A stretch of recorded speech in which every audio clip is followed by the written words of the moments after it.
Hello, मैं अनीता साहू आपका इस वीडियो में स्वागत करती हूँ। आज हम उपसंयोजन यौगिक के अंतर्गत लिगेंड के बारे में पढ़ेंगे। लिगेंड किसे कहते हैं? लिगेंड, जैसे मैंने एक उदाहरण लिखा K4FeCN6। इसमें यह एक उपसंयोजक यौगिक है ना। यह जो है हमारा है लिगेंड, इसे हम कहेंगे लिगेंड। इसे हम कहते हैं केंद्रीय धातु आयन। यह हमारा है प्रत्यायन। कोष्टक जो होता है यह उप सह संयोजन क्षेत्र है। कोष्टक को हम कहते हैं उप सह संयोजन क्षेत्र कहते हैं। इसमें हम लिगेंड के बारे में पढ़ने जा रहे हैं। लिगेंड वे होते हैं जो केंद्रीय धातु आयन को इलेक्ट्रॉन युग्म, है ना, हम इलेक्ट्रॉन को बिंदी के द्वारा दर्शाएंगे। इलेक्ट्रॉन युग्म क्या करते हैं, दान में देकर उपसहसंयोजी बंध के द्वारा जुड़ जाते हैं। उसे हम क्या कहते हैं, लिगेंड कहते हैं, है ना।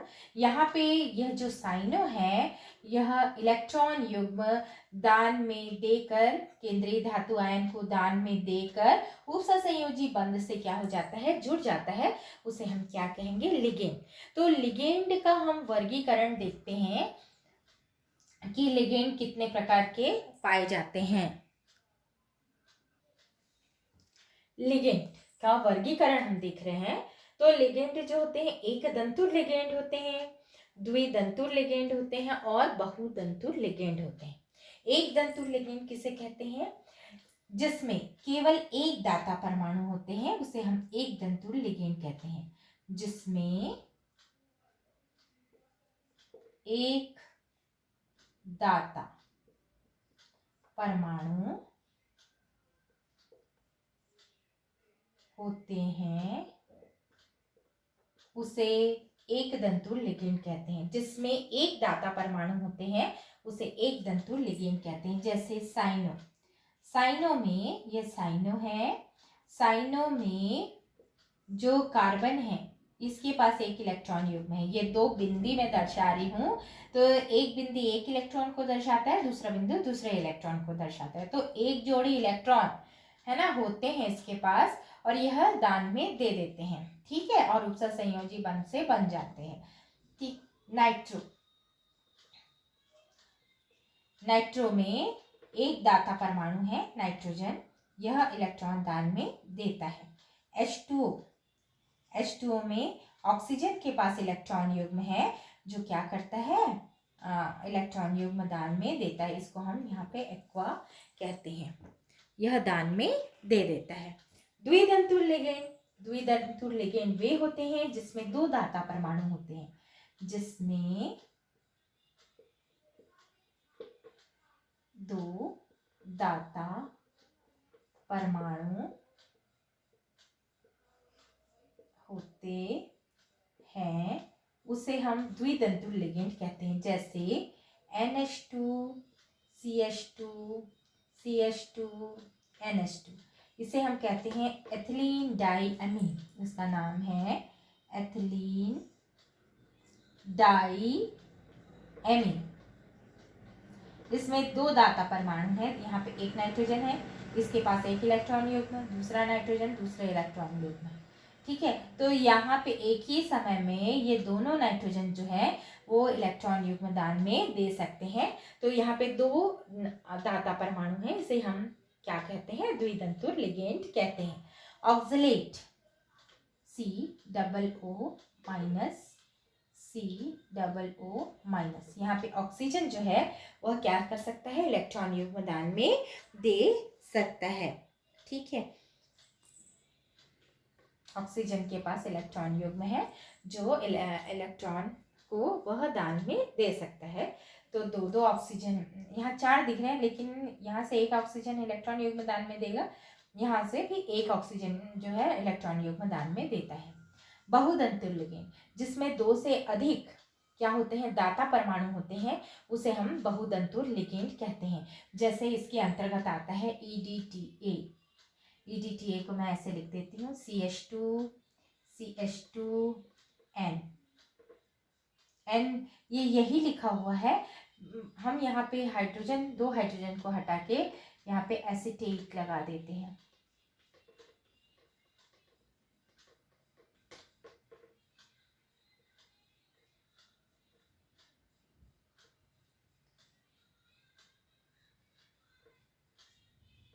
ऐसा, ये आपका है EDTA, एथिलीन डाईएमीन टेट्रा एसीटेट। ये एथिलीन डाईएमीन है, इसमें 1 2 3 4 एसीटेट ग्रुप जुड़ा हुआ है, इसलिए tetra acetate. Ethylene, E for ethylene, diamine ethylene diamine है ना, ethylene diamine. T for tetra acetate है ना, ये टेट्रा एसीटेट। तो यह बहुतंतुर लिगेंड है, इसके पास बहुत सारे दाता परमाणु, कैसे, ए नाइट्रोजन है ना, यह दान में देगा इलेक्ट्रॉन युग्म। ये नाइट्रोजन है, यह दान में देगा इलेक्ट्रॉन युग्म। यहाँ पे ऑक्सीजन है, ऑक्सीजन इलेक्ट्रॉन युग्म दान में देता है। ये ऑक्सीजन है, इलेक्ट्रॉन युग्म दान में देता है। वैसे ये ऑक्सीजन के पास इलेक्ट्रॉन युग्म है, ऐसे ही ये वाले इलेक्ट्रॉन के पास क्या है, इलेक्ट्रॉन युग्म। तो यहाँ पे कितने दाता परमाणु हैं, 1 2 3 4 5 6 है ना, 1 2 3 4 5 6 दाता परमाणु है ना। तो यह बहुतंतुर लिगेंड के अंतर्गत आते हैं, जिसमें 3 4 5 जो दाता परमाणु हैं, अगर ऐसे आते हैं तो उसे हम बहुतंतुर लिगेंड के अंतर्गत लेते हैं।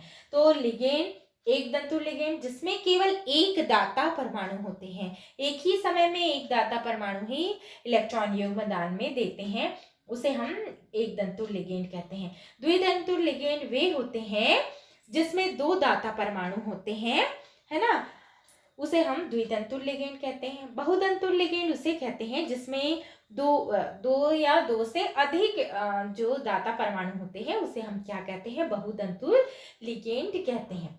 अब एक दंतुर लिगेंड में ही हम थोड़ा सा देख लेते हैं कि जो लिगेंड है वो किस किस प्रकार है। जैसे मैंने यहाँ पे माइनस का चार्ज लगाया है, यहाँ पे माइनस चार्ज नहीं लगाया है, तो इस लिगेंड में कैसे आते हैं उसको हम देख लेते हैं। लिगेंड जो एक दंतुर लिगेंड होते हैं, है ना, एक दंतुर लिगेंड में ये आपका ऋणात्मक है, ठीक है।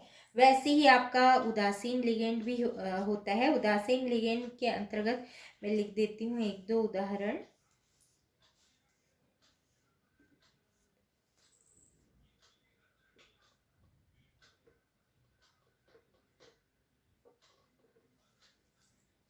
और आपका धन आयनिक लिगेंड के अंतर्गत भी मैं 1 2 उदाहरण यहाँ पे लिख रही हूँ।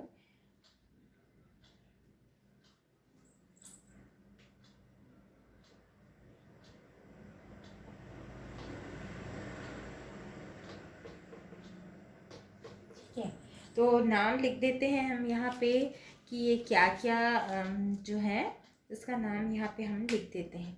इसको चूंकि यहाँ पे ऋण आयन लगा हुआ है तो इसे हम ऋणात्मक लिगेंड कहते हैं। चूंकि यहाँ पे एक दाता परमाणु है केवल, इसलिए हम इसको एक दंतुर लिगेंड के अंतर्गत ले रहे हैं। एक केवल एक दाता क्या है, परमाणु है, तो इसे हम एक दंतुर लिगेंड के अंतर्गत ले रहे हैं। हाँ, और ऋण चार्जेस हैं, इसलिए क्या बोलते हैं,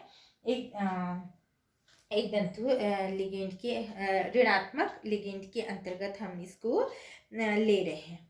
ठीक है, इसको हम कहेंगे फ्लोरो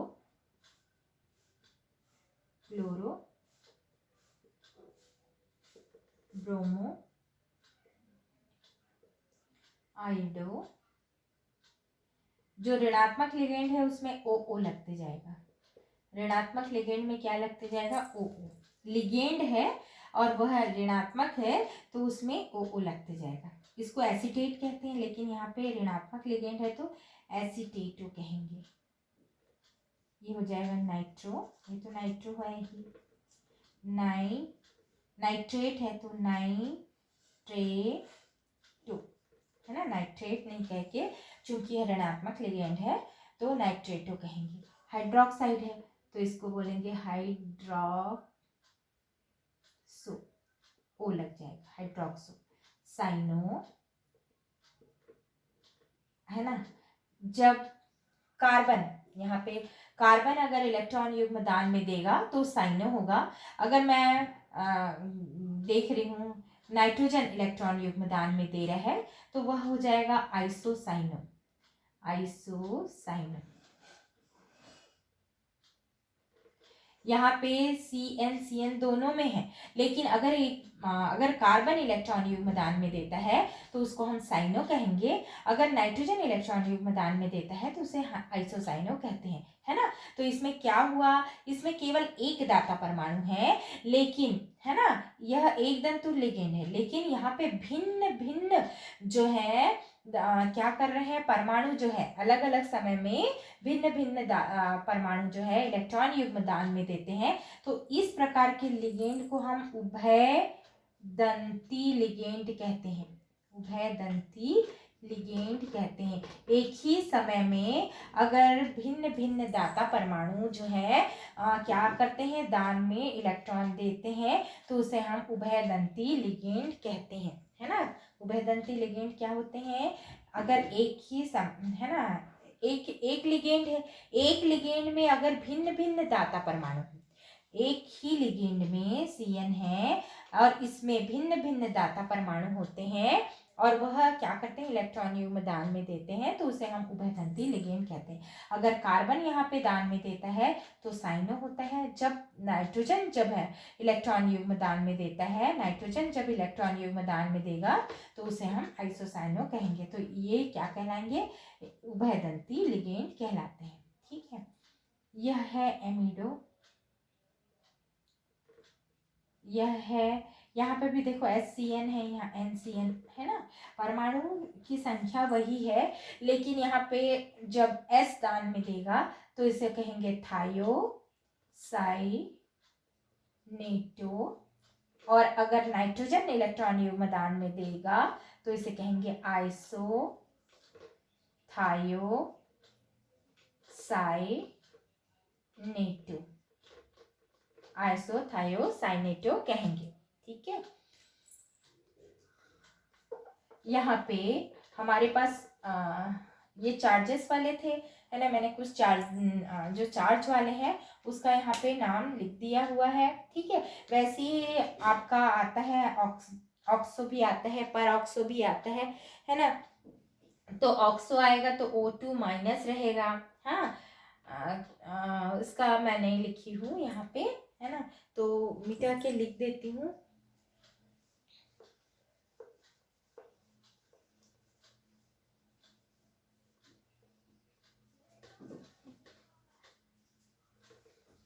जैसे कि CO3 2 माइनस अगर आएगा तो मैं इसको कहूंगी कार्बोनेट है ये, तो इसको मैं यहाँ पे कहूंगी कार्बनेटो, क्या कहूंगी, कार्बनेटो, यह कहूंगी, ठीक है। केवल यहाँ पे जो है, ओ सॉरी, ऑक्सो बता रही थी,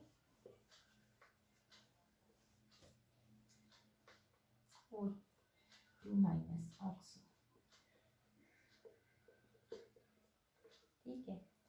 इसको मैं कहूंगी एमीन, उदासीन लिगेंड है, इस पर कोई भी यहाँ पे धन और ऋण का चार्ज नहीं दिख रहा है। इसको मैं कहूंगी एक्वा, या एक्वो भी कहते हैं। इसको मैं कहूंगी कार्बोनिल,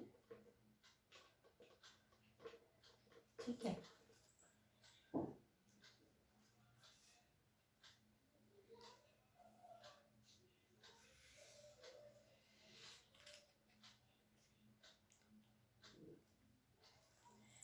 इसको हम कहेंगे हाइड्रोजेनियम, ठीक, इसको कहेंगे हाइड्रोनियम,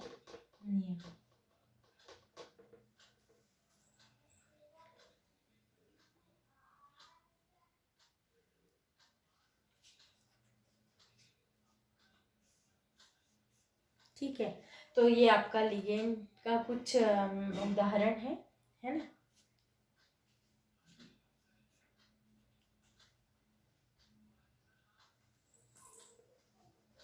इसमें चार्ज को ध्यान में रखना है कि कितना यहाँ पे चार्ज दिया हुआ है।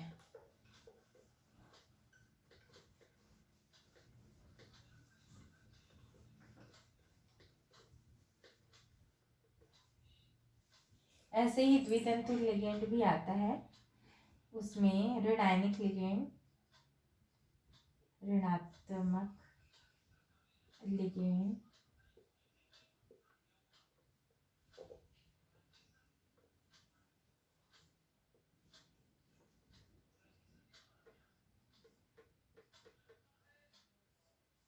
ठीक है। जैसे ये आपका ऑक्सलेट है, यहाँ पे 2 दाता परमाणु हैं, ठीक है, एक दाता परमाणु, दूसरा दाता परमाणु, ठीक है, और इसमें चार्ज भी 2 है, तो ये इसको ध्यान में रखना है। ये है ऑक्सलेटो, ऑक्सलेट नहीं बोलेंगे, लिगेंड है और ऋणात्मक है, तो हमको यहाँ पे ओ सफिक्स को जोड़ना है। उदासीन लिगेंड, उदासीन, इसमें कोई भी चार्ज नहीं होता, ठीक है, जैसे NH2 CH2 CH2 NH2, ethylene die amine, है ना, इसमें कोई भी चार्ज नहीं दिख रहा है, हम वैसी का वैसी उसको लिखेंगे, शॉर्ट फॉर्म EN लिखते हैं, है ना, और अगर हमको वर्डिंग में लिखना है तो हम एथिलीन डाई एमीन लिखते हैं। अब आते हैं उपसंयोजन यौगिकों के नामकरण में।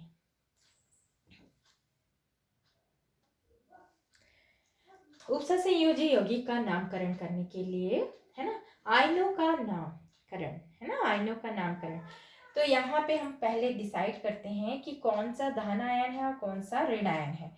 तो सबसे पहले हम धन आयन का नाम लिखते हैं, फिर ऋण आयन का नाम लिखते हैं। जैसे NaCl जो यौगिक है, इसमें धन आयन का नाम पहले लिखा जाता है, उसके बाद ऋण आयन, है ना, सोडियम का नाम पहले लिखा जाएगा, उसके बाद क्लोरीन का नाम लिखा जाता है, तो हम इसको सोडियम क्लोराइड कहते हैं। वैसे ही यहाँ पे आयनों का नामकरण में पहले धन आयन का नाम आएगा, धन आयन का नाम आएगा, धन आयन का नाम आएगा, फिर उसके बाद किसका आएगा, ऋण आयन का नाम आता है। तो यहाँ पे जो ये है ना, बड़ा कोष्ठक के जो इस तरफ दिया है, ये आपका धन आयन है, और ये पूरा का पूरा जो बड़ा कोष्ठक है वो ऋण आयन है, ठीक है। जो बड़े कोष्ठक में रहेगा वो एक आयन रहेगा, चाहे वो धन आयन हो या ऋण आयन हो, ठीक है। तो चूंकि यह पहले आ रहा है, इसलिए यह धन आयन और बड़ा कोष्ठक पूरा ऋण आयन। अभी देखो, बड़े कोष्ठक के पहले कोई भी चीज नहीं है, मतलब बड़ा कोष्ठक जो है वह कौन सा आयन है, धन आयन है, और बड़े कोष्ठक के जो बाद लिखा है वो क्या है, ऋण आयन है ना। तो पहले धन आयन का नाम लिखेंगे, उसके बाद ऋण आयन, वैसे ही यहाँ पे धन आयन का नाम पहले लिखेंगे, उसके बाद ऋण आयन, ठीक। अब हो गया, ये पहले आयनों का नामकरण करना है, होगा धन आयन पहले ऋण आयन बाद, ओके। अब इसमें हमारा बड़ा कोष्ठक है, हमारे बड़े कोष्ठक में 2 चीजें मौजूद हैं, एक तो केंद्रीय धातु आयन और दूसरा है लिगेंड।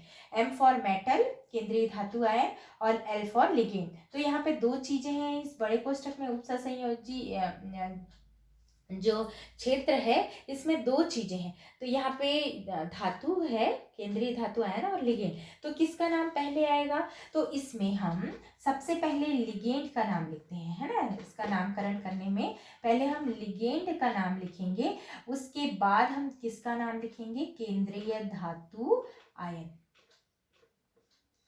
ठीक है। इस बड़े कोष्ठक में पहले लिगेंड का नाम, फिर केंद्रीय धातु आयन, ठीक। अब जब लिगेंड का नाम लिखेंगे तो लिगेंड में देखो यहाँ पे क्या दिया हुआ है, यह कौन सा लिगेंड है, किस प्रकार का लिगेंड है, यह हमको जानना जरूरी है। ऋणात्मक लिगेंड है कि उदासीन लिगेंड है, अभी मैं कुछ का उदाहरण दी थी, तो ये जो था ये ऋणात्मक लिगेंड है। तो ऋणात्मक अगर आएगा लिगेंड, है ना, ऋणात्मक लिगेंड, वो आप हमको बार बार याद करना पड़ेगा।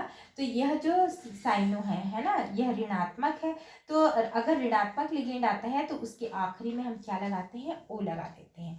उदासीन है तो वैसी का वैसी लिखा जाता है, और अगर धनात्मक लिगेंड है, धनात्मक लिगेंड है, तो हम लगाते हैं EM, क्या लगा देते हैं, आखिरी में EM लगा देते हैं, ठीक है।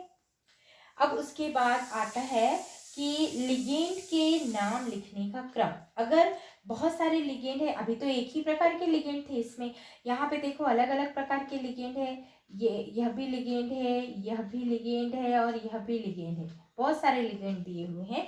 एक केंद्रीय धातु आयन है, उसके बाद यहाँ पे 3 लिगेंड दिए हुए हैं। तो 3 लिगेंड में हम किसका नाम पहले लिखेंगे, है ना। तो अल्फाबेटिक के अनुसार ABC के अनुसार हम लिखेंगे यहाँ पे नाम, है ना। इसको हम कहते हैं एमीन, NH3 एमीन अभी लिखी थी, और Cl जो होता है वो क्लोरो होता है और ये नाइट्रो होता है। तो एक आ रहा है A से, ये वाला आ रहा है C से और ये वाला आ रहा है N से। तो A का नाम पहले, फिर C क्लोरो आएगा, फिर नाइट्रो आएगा, है ना। तो इस प्रकार से हम लिखते हैं। अब आते हैं चौथा नंबर में है लिगेंड की संख्या को सूचित करने के लिए, है ना। देखिए यहाँ पे लिगेंड का ये है केंद्रीय धातु आयन मेटल, और ये जो है F जो है ये आपका लिगेंड है ना। लिगेंड कितना है, 6 है। तो हम इसकी संख्या को भी सूचित करेंगे, ठीक है। तो संख्या को सूचित करने के लिए अगर 2 आता है संख्या में तो हम इसको लिखते हैं डाई, है ना। अगर संख्या में आपका 3 आता है, 3 आता है तो हम इसको लिखते हैं ट्राई। अगर संख्या में 4 आता है तो हम लिखते हैं टेट्रा, और अगर संख्या में 5 आता है तो हम इसको लिखते हैं पेंटा, है ना। 6 आता है तो हम इसको लिखते हैं हेक्सा, ठीक है।